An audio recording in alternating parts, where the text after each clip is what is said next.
bas en glucides et un régime riche en glucides.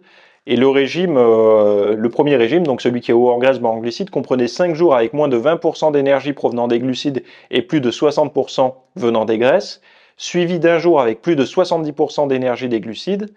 Et le régime haut en glucides seul, quant à lui, consistait à consommer plus de 60% d'énergie sous forme de glucides et moins de 20% sous forme de graisse durant 6 jours.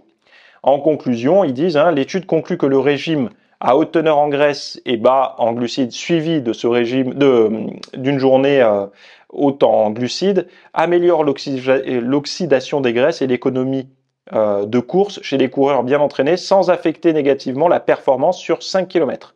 Cette méthode pourrait être une stratégie viable pour les athlètes cherchant à optimiser leur métabolisme des graisses et leur performance submaximale.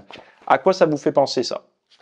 Est-ce que ça ne vous fait pas penser à ce fameux régime de 7 jours que je vous ai proposé il y a des années et que je vous recommande toujours? C'est-à-dire que durant les 6 premiers jours de la semaine, vous réduisez les glucides, vous augmentez légèrement les graisses dans votre diète, alors sans devenir déraisonnable au niveau des graisses, mais vous mangez des produits, de l'avocat, des noix, vous mettez de l'huile d'olive dans vos plats, etc., avec des protéines et beaucoup de légumes, mais par contre vous réduisez drastiquement les glucides, puis arrivé le dernier jour, donc le 7e jour, vous faites une recharge glucidique, un cheat meal, un rebond qui va rebooster tout ça.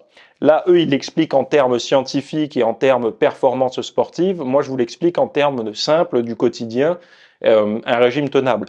C'est pour ça que quand vous cumulez les 2 premières études dont je vous ai parlé là, la première de restreindre les glucides après 16 heures, la deuxième de restreindre les glucides on va dire les 6 jours par semaine et de les réaugmenter le dernier, vous avez 2 stratégies qui étaient utilisées de manière un peu empirique depuis pas mal d'années, parce que c'est pas moi qui ai inventé ça, cette méthode-là, c'est une méthode qui a été utilisée par certains culturistes, et moi je l'ai appliquée à la personne de la vie de tous les jours, c'est-à-dire un pratiquant de muscu comme moi, qui avait envie de perdre du poids et de rester en forme.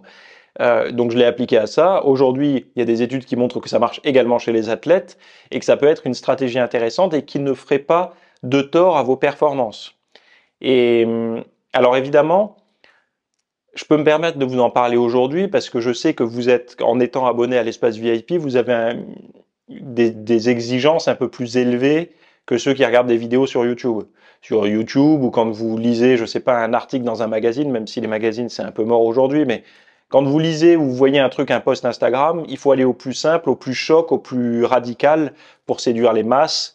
Et c'est vrai que de commencer à dire une partie de la journée, vous pouvez, l'autre partie, mieux vaut éviter, une partie de la semaine, vous pouvez, l'autre partie, vous devriez éviter, ça commence à devenir des contraintes, de la restriction. Et donc, dans le monde dans lequel on vit aujourd'hui, ça a aucune chance de passer, quoi. Mais merci d'avoir suivi ce rapide extrait. Donc, dans la version longue, vous allez retrouver des renseignements sur est-ce qu'il faut ou pas manger des glucides après 16 heures.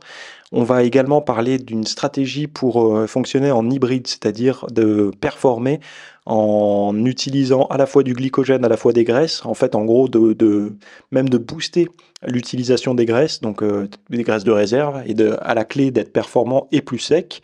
Et ensuite, on va parler des baies sauvages, donc les petits fruits rouges et tout ça qu'on retrouve beaucoup dans la diète fitness aux États-Unis, mais très peu en France. Je vais vous expliquer pourquoi il faudrait s'y intéresser et ce que ça peut vous apporter en tant que sportif ou personne qui a envie de prendre soin de sa santé, d'être plus sec, plus en forme, etc.